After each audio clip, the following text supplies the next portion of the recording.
Welcome to Cardium from RES Medical, the podcast that gets to the heart of travel healthcare and asks, what's your why? With each episode, we explore the topics and issues that impact healthcare professionals in the fields of nursing and allied health. Now, here are your hosts, Sunny and Matt. Welcome to another episode of Cardium. If you're a subscriber, welcome back to the family. Thank you for being part of our Cardium family. If you're a new listener, thanks for stopping by. We hope you enjoyed this podcast, and we would love for you to subscribe so you can enjoy our future podcasts. Joining me always is Sunny. Hi, Sunny. Hi. How are you today? I am doing great. Thank you. Good. Our topic today is a different one than that we have explored before. So this will be kind of interesting. A lot of good questions I think we've got prepared for our guests. We've got a couple of them, but in particular, this topic is something that is not widely known in the travel world, but super, super important. Yeah, because we don't hear a lot about leadership in the travel world. We do not. And I don't think that it's not thought of immediately top of mind, especially with the contract traveler world. The clinicians out there don't go immediately to leadership unless you're in that business. Yes. But wow, what a critical role in a growing field of contract travel leadership positions. Yes. And leadership positions in general. Yes, exactly. In hospitals. And maybe, we'll also talk about how you can set yourself up to grow into becoming a leader. That would also be a good topic too. Yeah, I think we'll probably hit on that, hit that question today with our guests. And, I think it's going to be super important that this podcast that we talk to a lot of the opportunities that are there, how you get into it, why it's important, and how big the field is growing and expanding, and what the next few years look like. So I think we're going to hit on all that today. So I'm excited about it. I say that about all of our podcasts because I think we have a lot of good stuff. But this is going to be a good one. I know, but we're pretty awesome, so that's why we always have good podcasts. Yeah. Well, I think we should bring our guests on board. What do you think? I think so. Go for it. All right. Well, we'll be talking with Darren Parks and Chelsea Dreiling. Welcome. Hi, good morning. Good morning. So Darren Parks is a registered nurse who has practiced for over 22 years. For the past 13, he's focused primarily on nursing leadership and currently travels as an interim leader. The majority of his clinical experience as an RN is rooted in adult critical care, though he's worked in several other specialties throughout his career. He spent the first 17 years in an Omaha, Nebraska Level 1 trauma center and in the VA system. As an interim leader, he's worked in large community hospitals, small critical access hospitals, federal facilities, and as a consultant. Healthcare is Darren's second career. He farmed for several years before transitioning into healthcare full-time. He and his wife reside in Council Bluffs, Iowa, and have 2 children in college. He likes to read, do carpentry work, and relax on their small acreage. He follows the Oklahoma Sooners. Boomers. He made me say that. Welcome, Darren. Thank you, Sunny. You're welcome.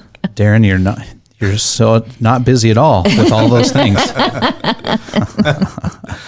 Well, also joining us today is Chelsea Dreiling. Chelsea leads the leadership branch of RES Medical's nursing division. She joined the healthcare staffing agency in 2013 and began her career as a recruiter before transitioning to the nursing leadership shortly thereafter. Chelsea has a passion for helping others. She's an active mentor within the RES nursing division and also with the company's mental health awareness team, an employee organized group that organizes and supports activities related to mental health awareness. Chelsea enjoys cooking, traveling, connecting with friends, and spending time with her husband and 2 children. As a family, they are avid sports enthusiasts. So welcome aboard, Chelsea. Thank you. Go Chiefs. Oh, boy. We got a football thing. Maybe that's what we should be talking about. Who knows how this conversation is going to go? Well, I don't know if we could have had 2 better experts when it comes to leadership for our topics today. So we're excited to have your guys' insight to the world of leadership, as we mentioned in our intro, really understanding the nuances of leadership. And I think that you guys will be able to lend a lot of information to Sunny and I and our audience. Yeah. Darren, let's start with you. Really want to talk about your personal journey into healthcare as a whole and into leadership.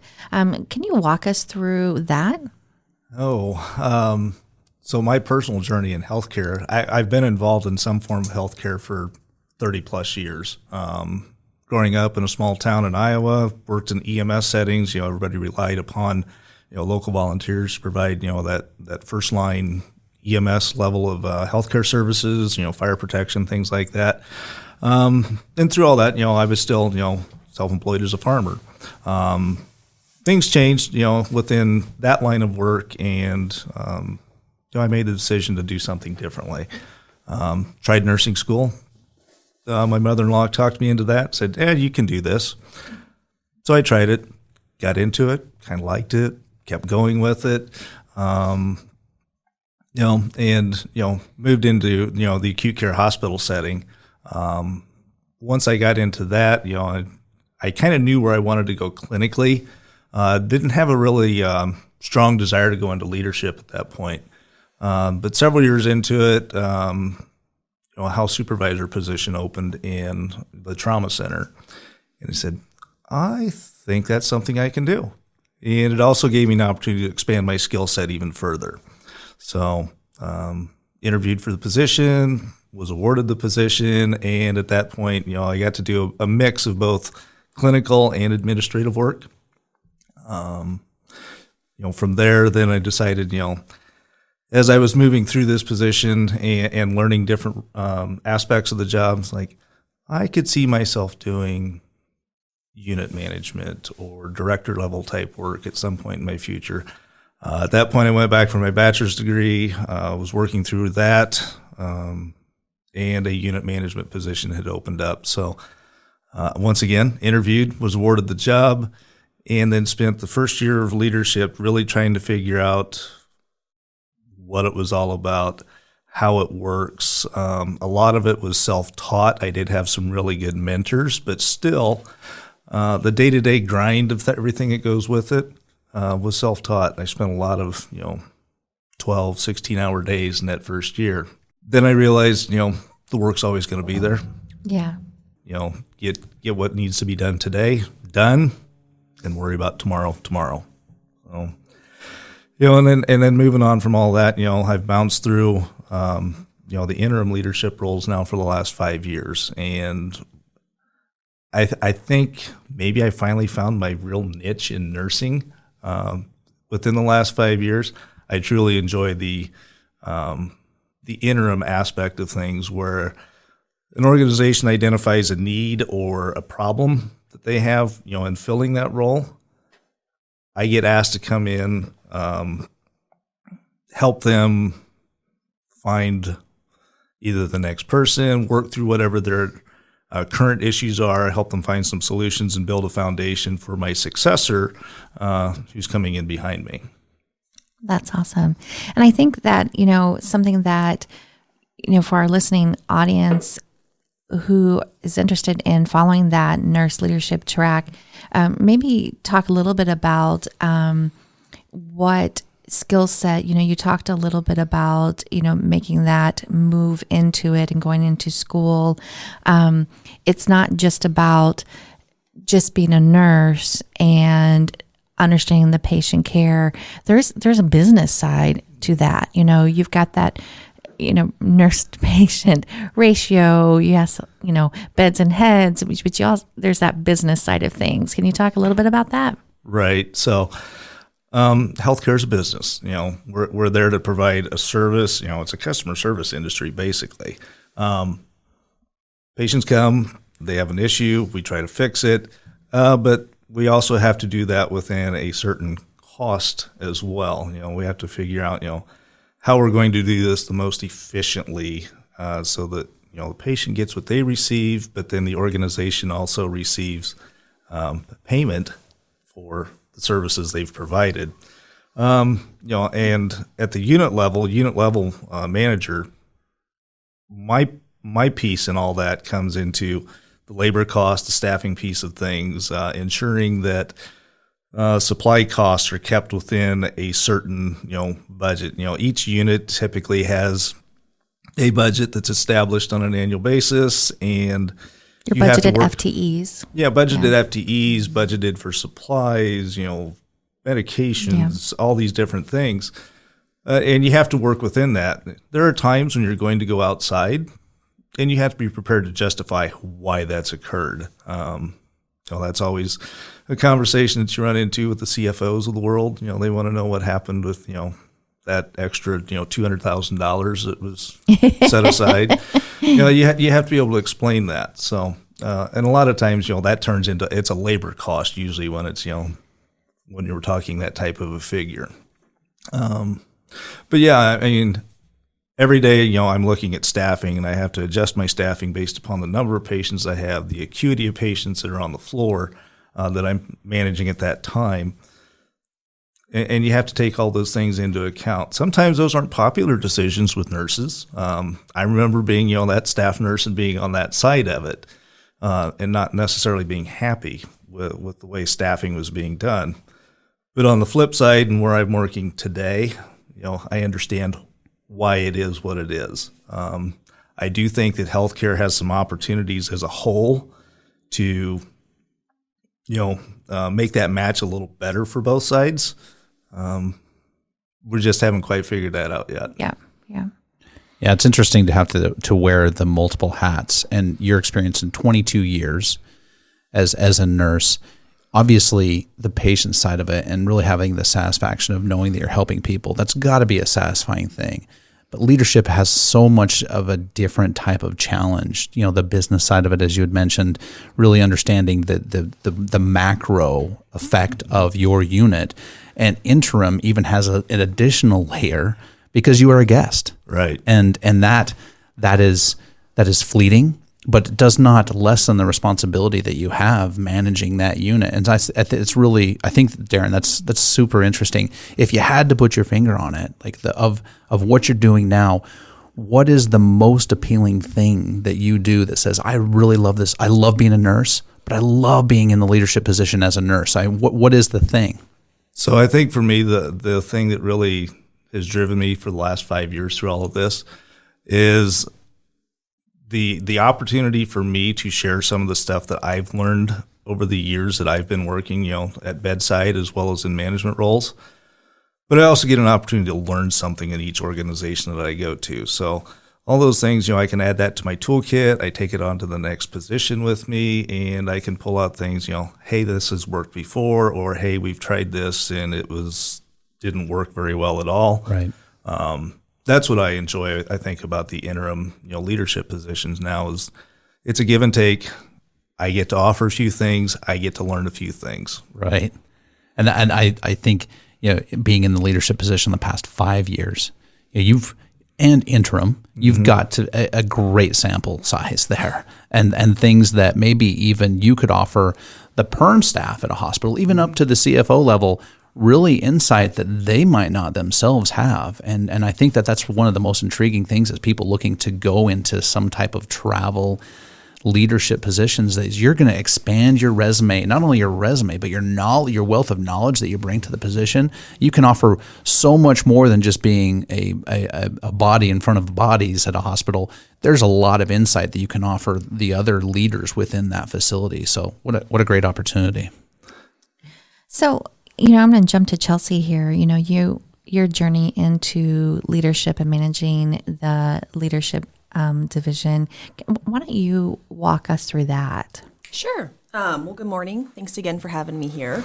As Matt had mentioned earlier, I started my career with Arias almost now 7 years ago. I had moved here from Kansas City for my husband's job and found my way into healthcare recruiting. And with a history major, that made perfect sense.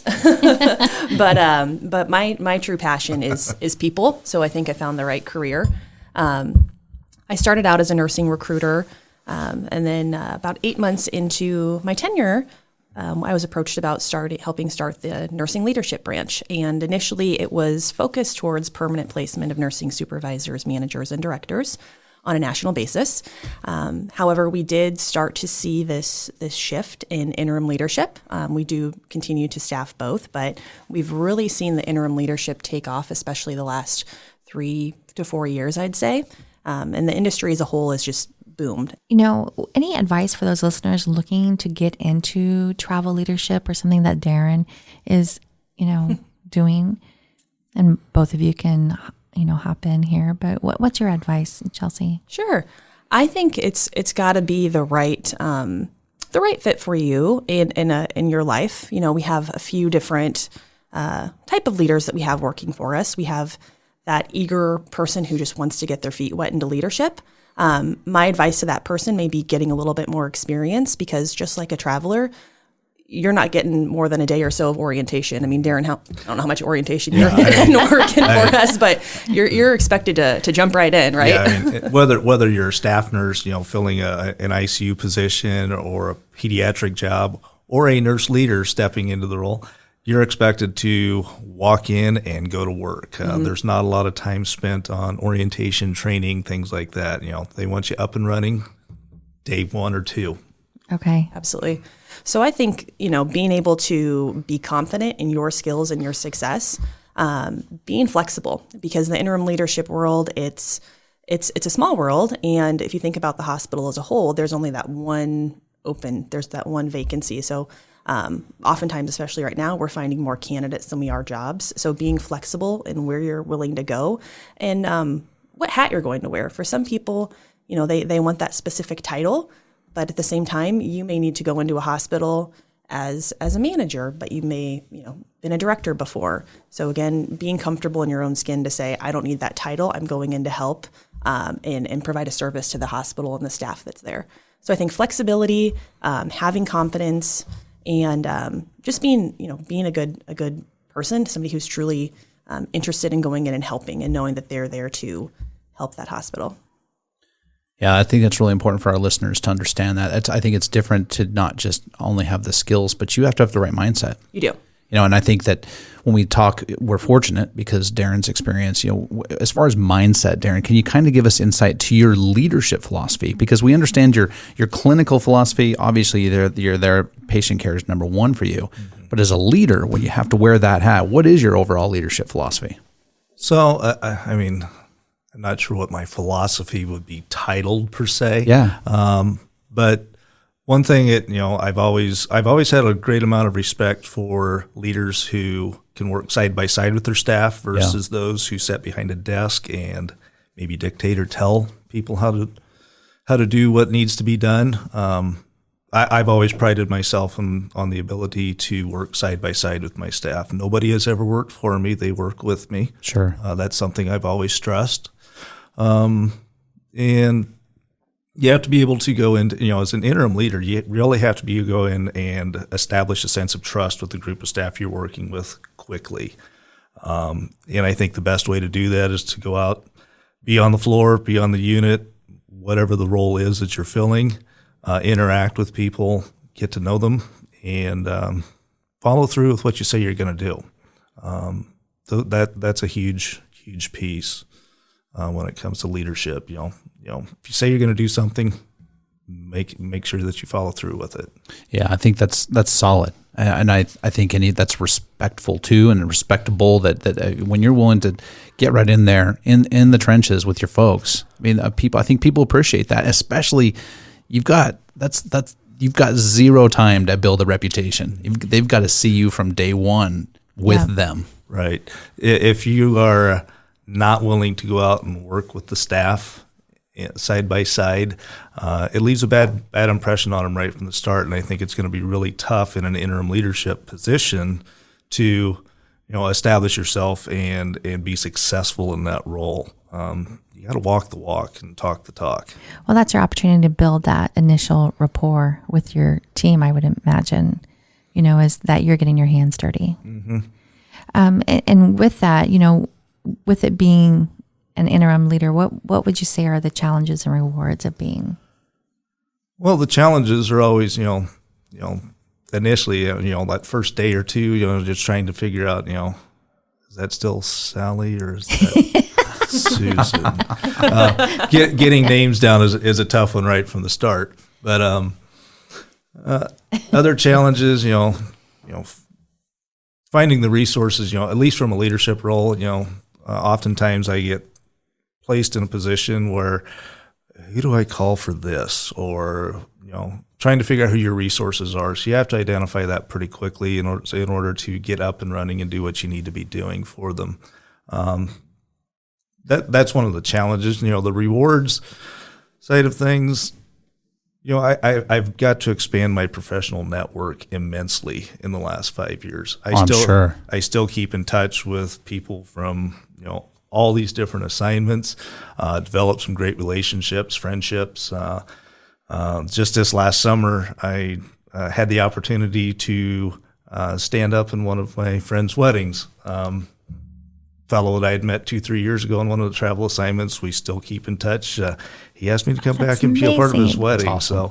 So I was pretty touched by that. That was cool that he asked me to do that. So yeah, and imagine that you're able even to call on those folks when you run into an assignment where maybe you might need some resources and you don't have the bat phone to pick up at the hospital, and you might have to call on some of your friends of former assignments and say, how would you handle this? I mean, great resources all over the country. Yeah, I do that fairly often, where I reach out, text people, give people a phone call and say, yeah, this is what I'm up against. What do you think?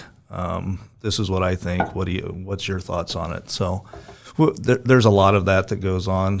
Other rewards that go with it, I like to teach. I've always liked to teach clinically, now in leadership. One of the things that it's been fortunate for me in these interim roles is that my successor has always been found while I'm still on the assignment. And each organization that I've been through has given me the opportunity to help orient and onboard that new person. I think that's huge as well. In a leadership position, I've never wanted to leave an organization where it's like, okay, contract's done, and they've got nothing to fill in behind me. I try to do the work that they ask me to do. I work hard. I want to be successful. I want to make sure the organization's successful, and I just don't want it to drop off, at the end of my contract. It's always been nice to be able to hand that off to the next person. Yeah, leaving the unit in good hands afterwards. That's actually a great point, because not a lot of times clinicians don't get to do that. They're done with their 3-month assignment, and there might be a traveler coming in right behind them to replace them, and so you don't always get the satisfaction. No, you left the unit with a permanent solution, and that's different, I think, on the leadership role. I'm curious, Chelsea, on your side of the world, besides trying to find people that are just like Darren, what sets the bar pretty high. Yeah. No issues there. When you're out there looking for folks that are filling positions like Darren's filling, what perks your ears up and says, okay, we think this person's going to be a really good fit to do the things that Darren's talking about. I mean, what's ideal candidate looking like from your side of the world? It's a great question. I'm glad you asked that. So I think Darren hit some spot on points as far as what's important to him as far as being a leader. When we're looking for candidates, we want to hear that same not just work for, but work with. Mm-hmm. So examples from leaders who have that same mentality.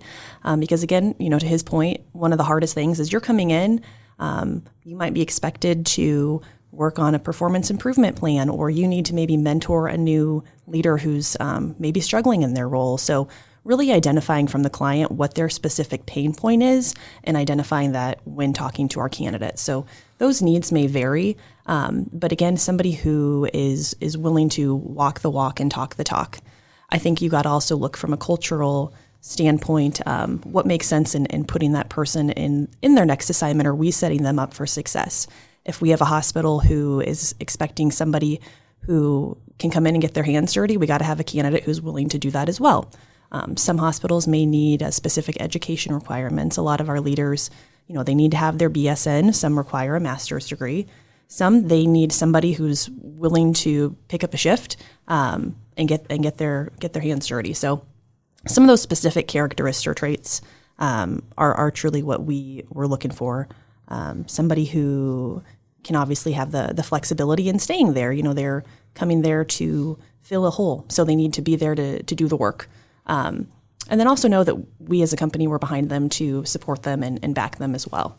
So somebody who's a strong communicator, somebody who can clearly define expectations, they can speak to what the problems are, and somebody who's done the job before. Just like with travel nursing, we're not going to take a director of surgical services and have them go see a labor and delivery unit. That wouldn't make sense. So somebody who's done the job, that's got to be an important factor as well.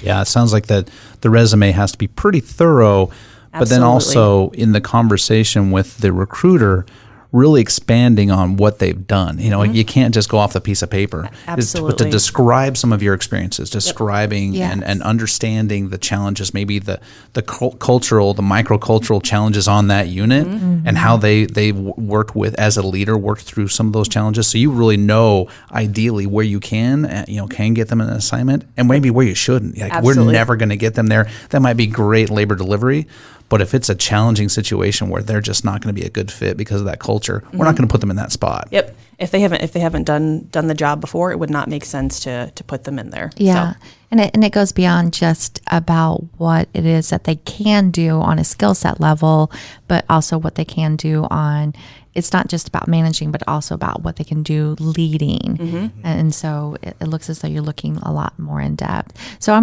we're going to ask the same question of you, Darren. When you are looking for a leader, when you're hiring travel nurses, and Chelsea, you can speak to this as well, as you're serving as an interim leader, what do you look for when you're hiring a travel nurse? What are some tips that you can give? The people that I'm looking for, though, is I'm looking for travel staff as well as permanent staff.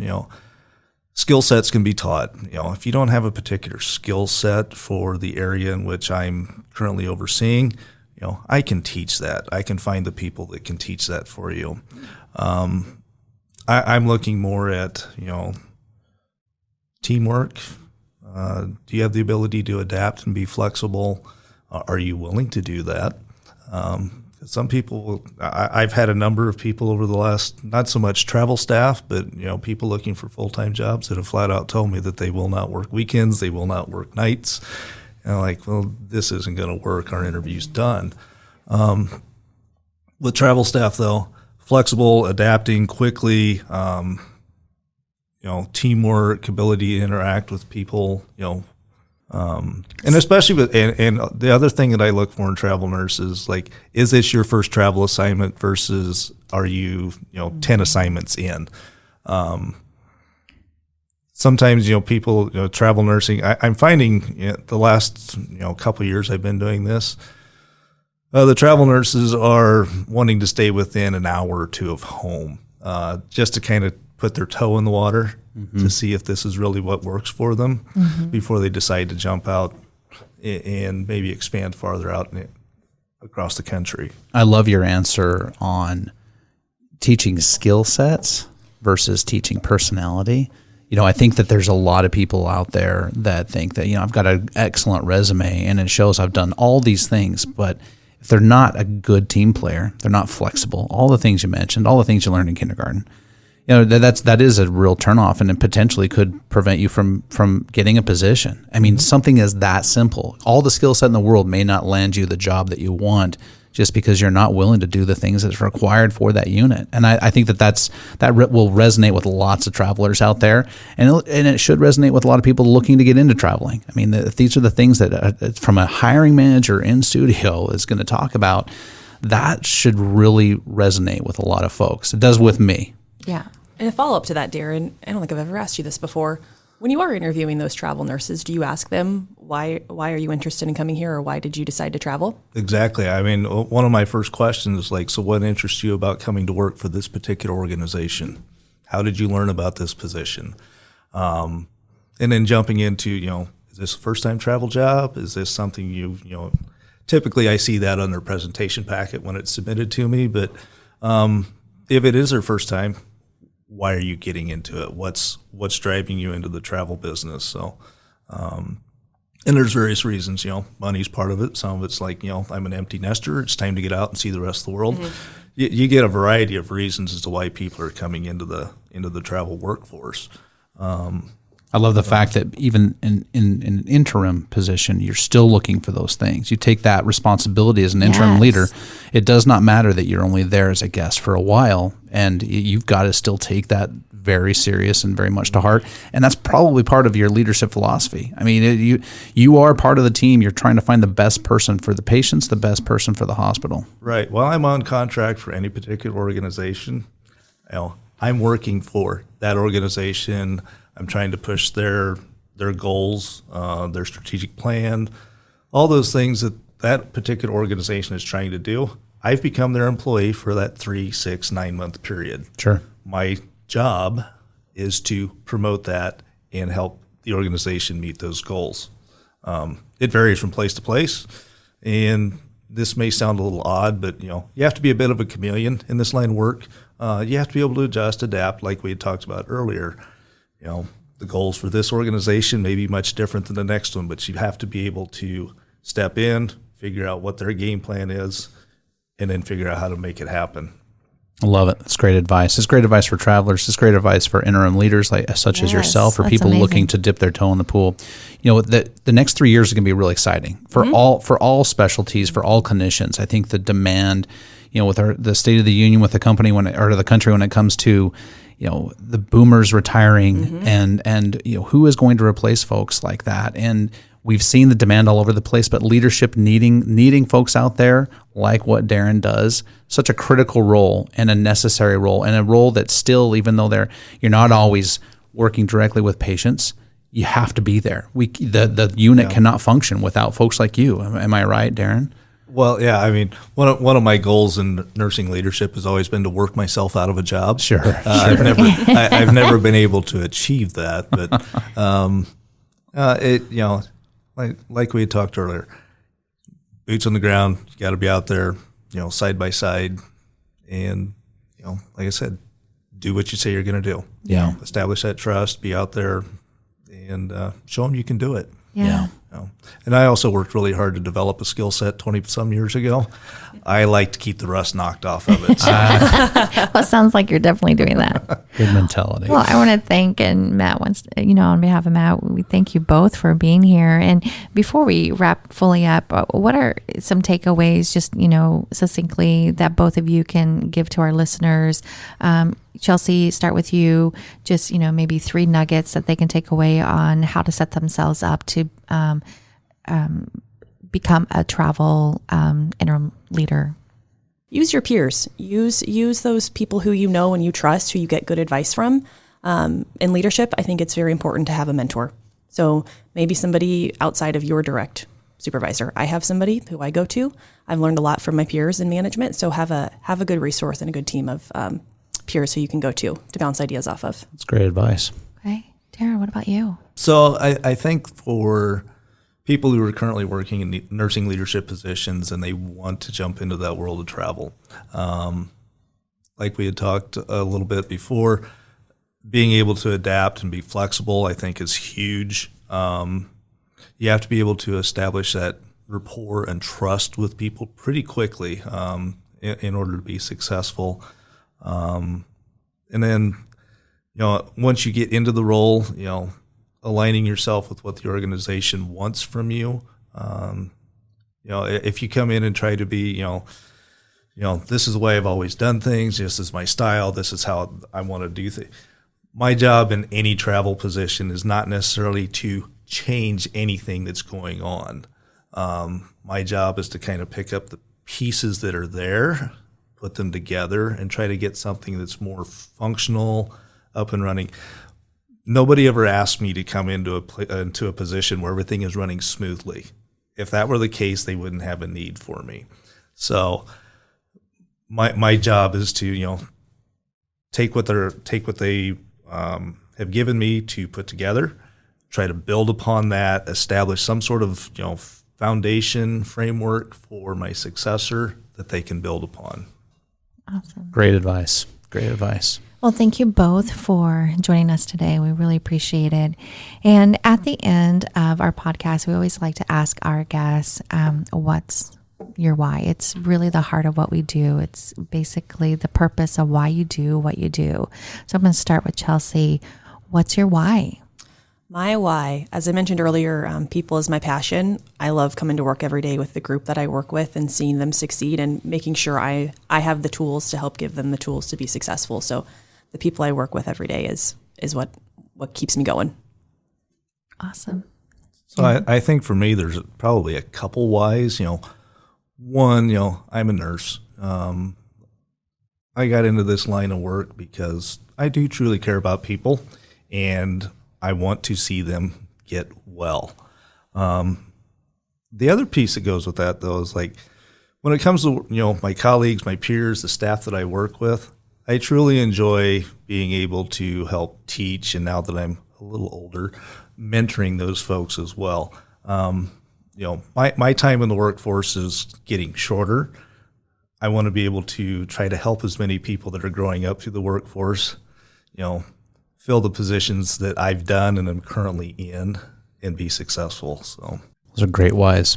Well, thank you again. And that's really going to wrap up today's podcast. And for those listening, we love to hear from you. So please drop us a review and let us know what your thoughts are on today's topic or anything else you'd like to discuss. And thanks again to both Chelsea and Darren Parks. And join us at cardiumpodcast.com. And that's a wrap. Thanks, Matt. Thanks, Sunny. Bye-bye, everybody. Bye, everyone. You've been listening to Cardium from Aureus Medical with your hosts, Sunny and Matt. We're the podcast that gets to the heart of travel healthcare. To subscribe, access show notes, or to learn more, visit cardiumpodcast.com, CARDIUM podcast.com. Or wherever you're listening, be sure to rate us, review, and subscribe. Thanks for tuning in. Until next time.